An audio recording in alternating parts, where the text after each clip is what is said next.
Ale, contenta, emocionada de estar en este escenario, de comunicarme con las y los jóvenes a través del uso de tecnologías.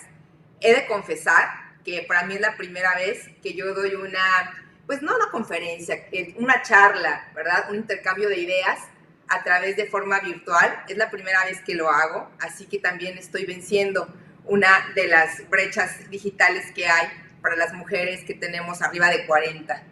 Y que sé que voy a un público muy joven, de mujeres, de hombres jóvenes, que hoy están desafiando cada vez más al Estado y nos ponen retos enormes que tienen que ver con esas miradas que tiene que contemplar hemisféricamente las juventudes, los diferentes entornos en los que se desarrollan y se desenvuelven y cómo hacerle frente nosotras y nosotros también desde las diferentes formas, como sociedad, como organizaciones, como gobiernos, como academia, como universidades, cómo poder estar a la altura de lo que las y los jóvenes hoy nos desafían y nos ponen al frente. Creo que este foro es un escenario inmejorable para poder dar una mirada a la tecnología, a la ciencia, al arte, a la política pública, que por excelencia debe de inscribirse hoy en una forma seria, sin titubeos, sin apetitos personales de ningún gobierno, de ningún partido,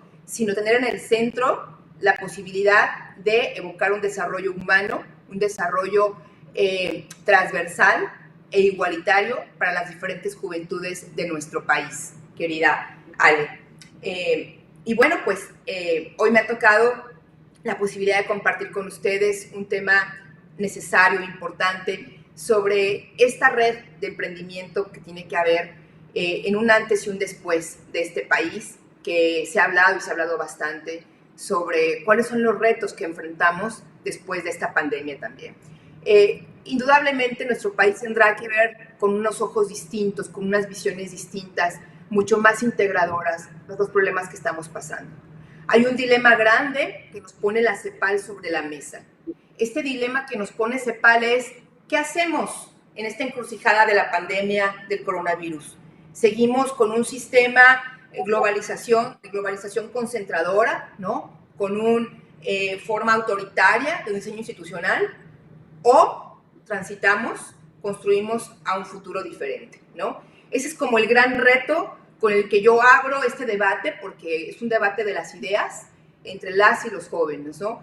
¿Regresamos a la globalización concentradora o lo desafiamos y construimos un futuro diferente? No es gratuito, ¿no?, que estos desafíos hemisféricos se propongan desde la CEPAL, que es el Consejo Económico para América Latina, y que nos propone y nos deja ver, ¿no?, las propuestas que se han discutido ya en foros internacionales y que también en nuestro país no es ajeno a ellas. Ustedes recordarán que fue uno de los grandes debates que se dirimieron en el camino a la presidencia de este país, apenas hace poco más de un año, en donde se planteaba también esta posibilidad de que las personas, nuestra gente, tenga un ingreso básico universal y que si fuera equivalente a una línea de pobreza extrema, no costaría más del 2% del Producto Interno Bruto de nuestro país. Si quisiéramos realmente pensar, ¿no?, en un ingreso a una línea de pobreza, pues alcanzaría el 4.7% del PIB, ¿no? Y esta comparación es muy importante, la que aparece aquí en la lámina que ustedes están viendo. Cualquiera de las dos cifras, es una cifra mucho menor del 6.3 del PIB que representa la evasión fiscal en nuestra región. Es decir, es cambiar la forma en la que el Estado tributa, cambiar esa concepción tributaria del Estado. Y esto pues tiene que ver con uno de los desafíos más fuertes para apuntalar un tema de ingresos. El tema de los ingresos, hoy por hoy, representa uno de los desafíos más grandes para todos los gobiernos, y focalizado en las y los jóvenes, vamos a ver en las siguientes láminas, vamos a ir platicando poco a poco, cómo el cambiar esta mirada del Estado para poder tener esta posibilidad de medir los efectos, ¿no?, pues tendrá que ser basado en diversas perspectivas de juventud. Pero algunos de los efectos que estaremos viendo, ¿no?, producto de esta pandemia, en las economías y que a partir de ellas tendríamos que replantearnos un tema de emprendurismo, pues son obviamente las quiebras de empresas, ¿no? Reducción de la inversión privada, un menor crecimiento económico, disminución de cadenas de valor, en el corto plazo un mayor desempleo, menos salarios e ingresos, y aumento de la pobreza y la pobreza extrema. Y la última, aquí voy a hacer un énfasis y un paréntesis importante, porque aquí empieza, pues empezamos como a ponerle la sal a la herida, ¿no? Y la mirada de la perspectiva de género, porque pues a eso fui llamada en este foro, a poner énfasis en un tema de desigualdad de género. El tema de desigualdad de género tiene que ver con cómo afecta de manera distinta a las mujeres en este país.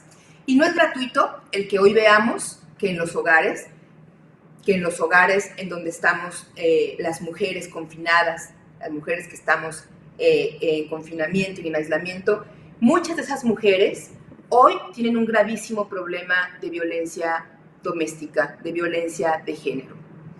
Hoy, muchas de esas mujeres, la carga en sus hogares aumentó hasta en un 80% en lo que se hace en las labores cotidianas.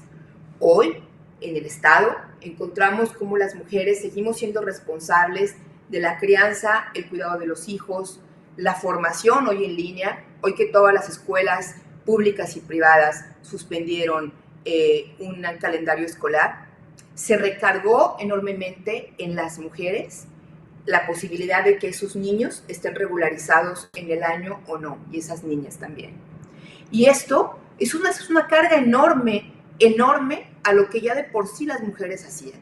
Y las mujeres en un tema cotidiano tienen que estar viendo el que el hogar funcione, el tener los alimentos preparados, el orden en la casa, ahora crianza, cuidado y formación de los hijos, y que en su conjunto todo esto marche bien. Esto, además de que muchas de ellas también no han podido parar y que siguen trabajando y que al llegar a casa se encuentran con todas estas labores que están aquí. Esto no es algo nuevo. El sistema de crianza y cuidado por muchos años ha sido un tema de debate central, grande en CEPAL, en la OCDE, en el Banco Mundial, en el Banco Interamericano de Desarrollo, donde se ha puesto en el centro cómo el tema de los cuidados sigue siendo un tema ausente en las políticas del Estado. Y esto es importantísimo para las mujeres que quieren emprender, porque mientras no resolvamos la responsabilidad del Estado sobre los sistemas de cuidado, seguiremos cargando a las mujeres la responsabilidad de echar adelante un negocio, lo cual no es nada fácil, sea con crédito o sea con un fondo, una transferencia a fondo perdido, como sea. De cualquier manera, es un tema de por sí complicado. Segunda, el tema de las labores y crianza, del cuidado de los hogares y de los hijos. Hacerse responsables de la comunidad, participar en el partido político, participar en el sindicato, participar con la iglesia en turno. Todas esas labores siguen siendo orquestadas por las mujeres en nuestro Estado, ante un Estado silente, porque le conviene al Estado seguirse ahorrando todo lo que estas mujeres hacen todo el tiempo sin cobrar un solo centavo. Para eso, hay mediciones bien importantes que este país ha hecho para poder visibilizar el uso del tiempo de las mujeres. ¿Por qué INEGI mide el uso del tiempo de las mujeres? ¿Por qué hay una inversión tan grande en poder dimensionar el tiempo que dedicamos las mujeres a las labores de la casa para poderle reflejar al Estado cómo las mujeres hacemos que este país funcione? El día que las mujeres, digamos, no cuido hijos, digamos, no atiendo casa, digamos, no veo por la comunidad, no participo en el partido político, no iré más a las reuniones sindicales, ese día este país se paraliza. INEGI mide el uso del tiempo para que podamos saber cuánto aportan las mujeres al Producto Interno Bruto del país, que en nuestro México, no es menor. Si tasamos lo que las mujeres desempeñan en horas, en el uso del tiempo, en las labores de la casa, nos daríamos cuenta que la aportación de las mujeres en esto es del 24% del PIB. ¿Comparable a qué, amigas y amigos que nos están escuchando y nos están viendo? Comparado a las remesas de nuestros connacionales que llegan a este país. Es decir, somos un pilar de la economía de este país invisibilizada. La aportación de las mujeres en el tema de trabajo doméstico no remunerado es equivalente a las remesas que envían nuestros connacionales del extranjero a este país. En esa dimensión hablamos. Entonces, ya que hablamos en el mismo lenguaje de lo que significan las desigualdades de este país, podemos ir entendiendo cómo las soluciones en materia de económica y de emprendurismo tienen que ir de manera diferenciada hacia las mujeres. Y en eso vamos a abordar en las siguientes láminas que vamos a estar viendo. Pero es importante que partamos de un punto de desigualdad, que no es lo mismo como está sufriendo la pandemia las mujeres y cómo tendrán que recuperarse después de esta que los hombres. Hay una dimensión totalmente distinta. Y hablamos ahorita del tema de cuidados. Enseguida voy con las jóvenes que no tienen quizá hijos, pero que para ellas va a ser también muy difícil. ¿Por qué son afectadas? Por favor. ¿Por qué son afectadas las jóvenes y los jóvenes? Bueno, porque así lo indican las cifras previas al brote justamente de este virus, ¿no? 1 de cada 5 personas menores de 25 años, es decir, 267 millones de jóvenes a nivel mundial, se encontraban entre los niños. Quienes no trabajan, no estudian ni reciben formación. Cifras oficiales de CEPAL. Este escenario no es nada fácil, porque las repercusiones en las y los jóvenes son y se dejarán ver de forma inmediata. Es decir, las y los jóvenes son el primer grupo que va a ser afectado después de las repercusiones económicas de esta pandemia. ¿Por qué? Porque los jóvenes emprendedores carecen de financiamiento, ¿no? Desconocen cómo afrontar escenarios comerciales complicados. Es una cifra importante, fíjense, 3 de cada 4 jóvenes trabajan en la economía informal. Sus ahorros son escasos o nulos, de modo que no pueden permitirse quedarse confinados. Muchos jóvenes tienen una forma atípica del empleo, trabajo a tiempo parcial, trabajos temporales. Muchos de los que están viéndonos, escuchándonos, saben de lo que me estoy refiriendo. Muchos de ustedes trabajan desde casa y es un trabajo también profundamente discriminado en el mundo. Estaba leyendo un estudio también de CEPAL donde nos habla de esas enormes desigualdades que viven las y los jóvenes que trabajan como freelance o trabajan desde casa en plataformas. Cómo dedican hasta 26 horas en la semana, 28 horas a la semana a la construcción de contenidos y solo se les paga la mitad de esas horas. Porque nadie cree que dediquen tantas horas al diseño y a la construcción de contenidos. Porque trabajan sin prestaciones, porque trabajan incluso en condiciones de desventaja, porque si una plataforma se cae y se daña el contenido, las empresas no se hacen responsables de esos tiempos perdidos o tiempos muertos por fallas técnicas en las plataformas. Incluso ninguno de ellos, incluso este estudio de CEPAL nos hablaba también como 9 de cada 10 jóvenes, fíjense, 9 de cada 10 jóvenes que trabajan en plataforma trabajan sin contrato. Es decir, pueden en cualquier momento no tener seguro el pago por lo que están haciendo y creando. Y además los contenidos que crean en las páginas y las plataformas tienen otro propietario que no son ellas y ellos. Y esto también es un tema de abuso, es un tema que debería de empezar a regularse ya. Es un llamado también grande a las legisladoras, a los legisladores, a entrarle a la regulación que debe de haber en la creación de contenidos web, creación de contenidos de plataformas, en donde de cada 10 personas que crean contenidos, 9 se ubican en la juventud, entre los 18 años, que es la medición que se hace por ser mayores de edad, entre los 18 años y los 32 años. Entonces, fíjense qué importante es este mercado al que estamos hablando, ¿no? Y qué desigualdad también se encuentra cuando hablamos, de repente vemos contenidos en páginas pues comerciales muy comunes, pero no nos imaginamos que detrás de esas páginas que estamos viendo está una enorme cantidad de talentos y de jóvenes, y que muchas veces en países como el nuestro, esas jóvenes y sus jóvenes no tienen condiciones laborales justas, redistributivas para el trabajo que están haciendo. Entonces, esa es una labor también pendiente en la agenda legislativa. ¿Cómo entramos a regular la normatividad laboral de aquellas personas que trabajan contenidos en plataformas? Y no es ajeno tampoco comentar en este momento que las más afectadas también en esto hay muchas mujeres jóvenes. ¿Por qué? Porque representan, fíjense qué importante, las mujeres jóvenes representan más de la mitad de las personas menores de 25 años que están en el sector servicio. ¿Qué es el sector servicio? Es el sector terciario también que INEGI maneja en el censo económico, en el último censo económico de este país, ¿no?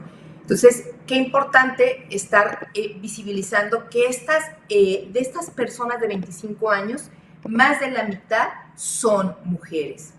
Y hay un dato que no es quizá nuevo para muchas y muchos de nosotros, pero sí es importante para la reflexión, que es el 80% de los servicios, por ejemplo, de hotelería, recaen en las mujeres. Un servicio de hotelería que en este momento está pues totalmente paralizado, ¿no? Y que también será uno de los temas importantes que tendremos que tener muy presentes porque es otro de los fuertes ingresos de este país. El Producto Interno Bruto de este país, otro de los pilares grandes es el turismo. Y el turismo, el 80% de la mano de obra atrás del turismo son de mujeres, está elaborado por mujeres. Entonces, ¿cuáles son las consecuencias de este desempleo juvenil? Bueno, pues tiene costos de largo plazo. Aquí en la lámina podemos ejemplificarlo en dos vertientes importantes, ¿no? Puede provocar en las y los jóvenes una pérdida de ingresos significativa y que se puede prolongar por toda su carrera. Y además, pues corremos el riesgo justamente de lo que hablábamos hace un momento, desperdiciar talentos, estudios y formación que no serán para 2 meses o 3 meses o en este año, sino que serán prolongados por décadas, porque las mediciones en las que tenemos ahorita los niveles de consecuencias económicas, pues no es gratuito verlo, que ponen una recuperación en muchos de los escenarios hasta de 10 años, en los más fatalistas. Entonces, por eso es tan importante y me parece que enfocar esta mirada de las juventudes, de derechos económicos, de derechos sociales, de derechos laborales, ¿no? Desde este ámbito que es impostergable de la juventud, sea una de las agendas principales. Pero tenemos una parte muy importante que sucede y que refuerza justamente lo que venimos platicando en un tema de desigualdad. Y en un tema de desigualdad que parte desde los hogares donde es el primer escenario donde se viven las discriminaciones directas e indirectas también a las y los jóvenes. Tenemos una desigualdad económica y persistente de la pobreza. Tenemos una división sexual del trabajo que sigue reflejando una injusta organización social. Y de eso hablábamos hace un momento, justamente cómo en los hogares seguimos reforzando el que las mujeres se dediquen al tema del cuidado de los enfermos, de las personas de la tercera edad, los padres, las madres, de personas con discapacidad también. ¿Quién cuida a las personas con discapacidad? Las mujeres en los hogares. Y estos patrones se repiten con las mujeres jóvenes también. Y se repiten de tal manera que también leíamos el día de ayer aquí en el equipo cómo muchas de las jóvenes pierden interés en las carreras que tienen que ver con las ingenierías y las matemáticas desde la secundaria. Y desde la secundaria, porque en muchos de los hogares seguimos reforzando este papel, este sistema de creencias que refuerza un papel donde la mujer está hecha para servir a toda la comunidad y a la familia. No es que esté mal el que las mujeres, a ver, aquí hago una pausa, no es que esté mal el que las mujeres, y lo podemos entender perfectamente, estemos viendo por la comunidad y por el bien común. No, es hacer política de la buena. Lo que es muy injusto es que a las mujeres se les nieguen oportunidades por estar embarazadas, se les nieguen oportunidades por el hecho de ser mujeres, se les nieguen oportunidades por su estado civil, se les nieguen oportunidades por el hecho de ser mujeres. Y eso es una discriminación indirecta que sí está presente en muchas condiciones laborales de empresas privadas y también, tengo que decirlo, en muchos sistemas gubernamentales también. Sigue habiendo discriminación muy profunda hacia las mujeres.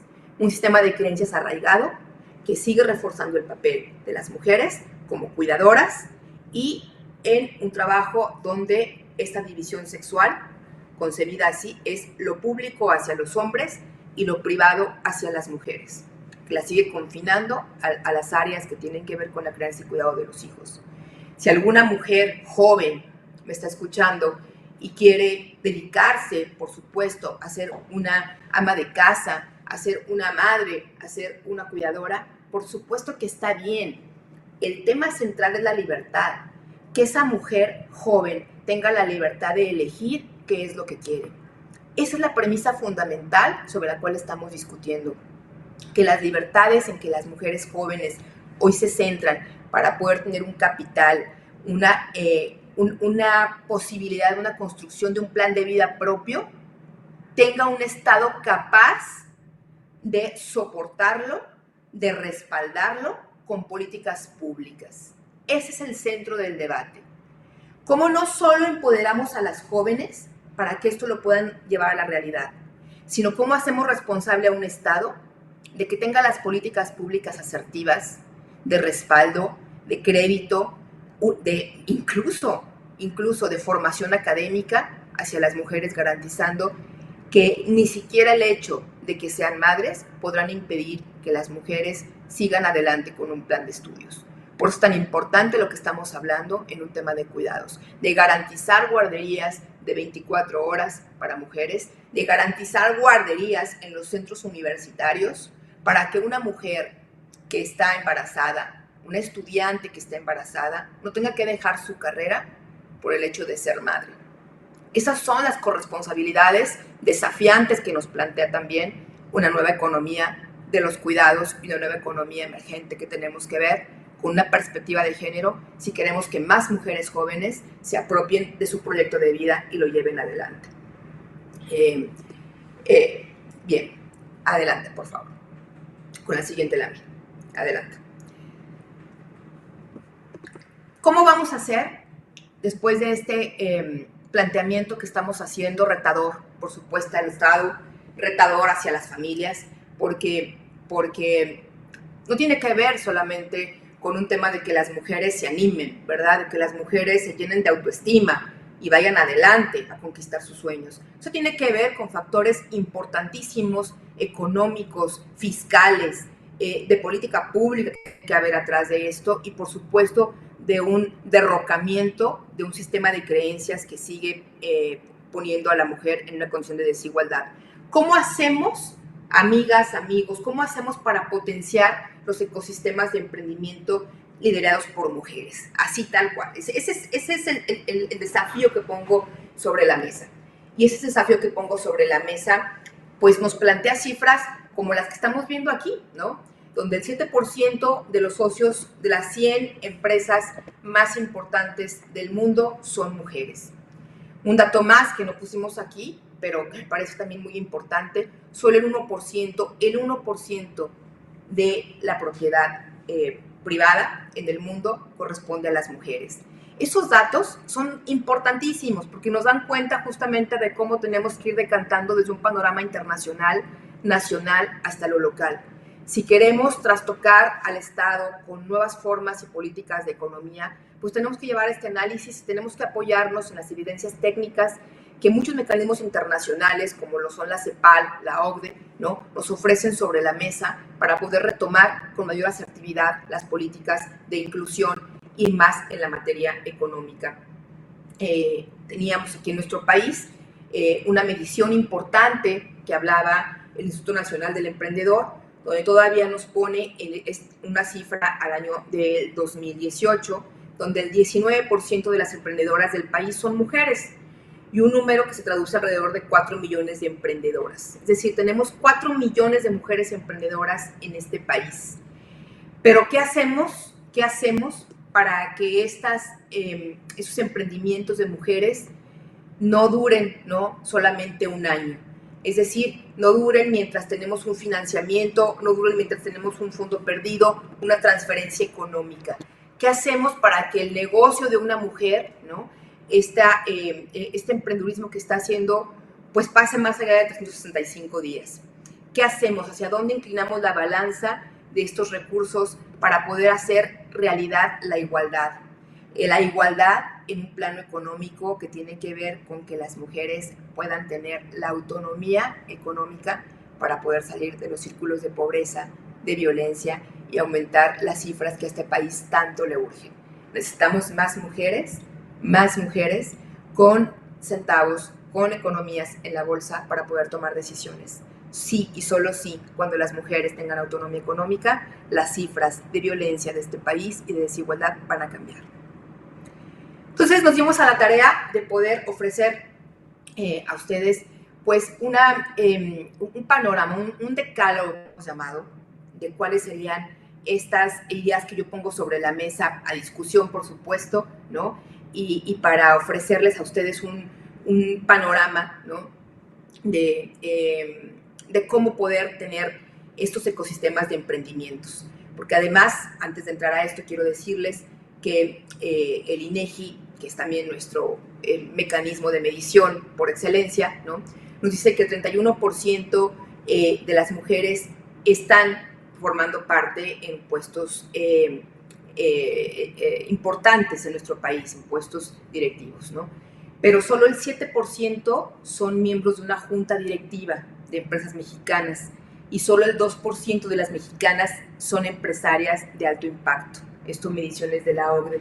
Entonces, todo esto nos apunta a que pues seguimos estando las mujeres sí participando en las economías, pero en las economías en un sector terciario.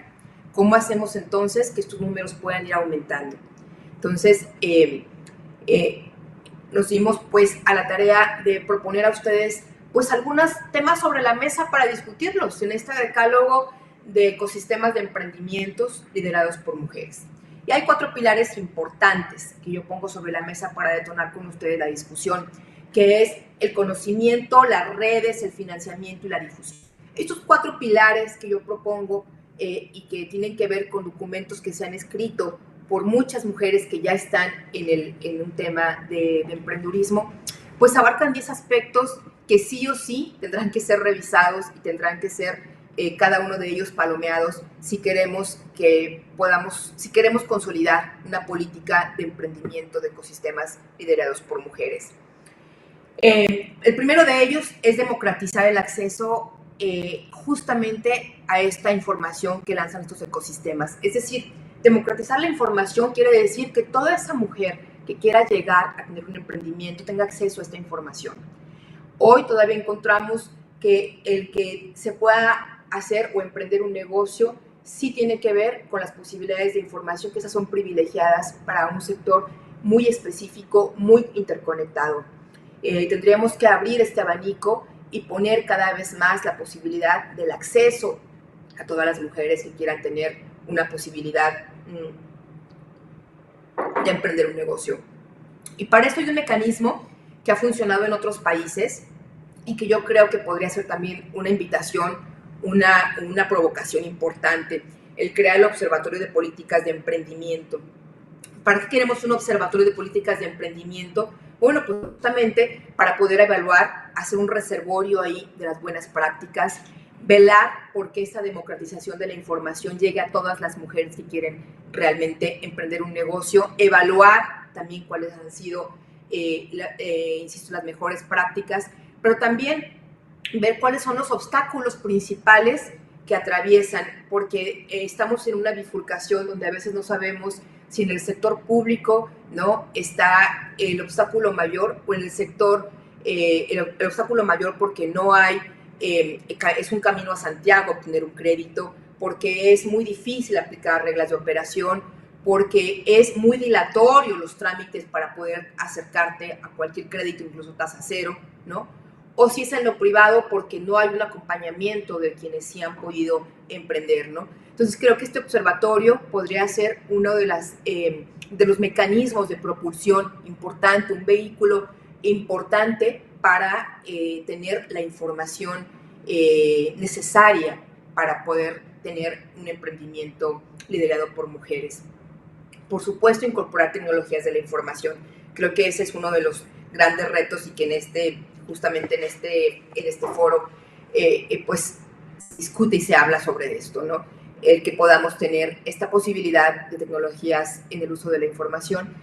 Pues hoy es un desafío, les decía yo, muy grande y muy grande para todas.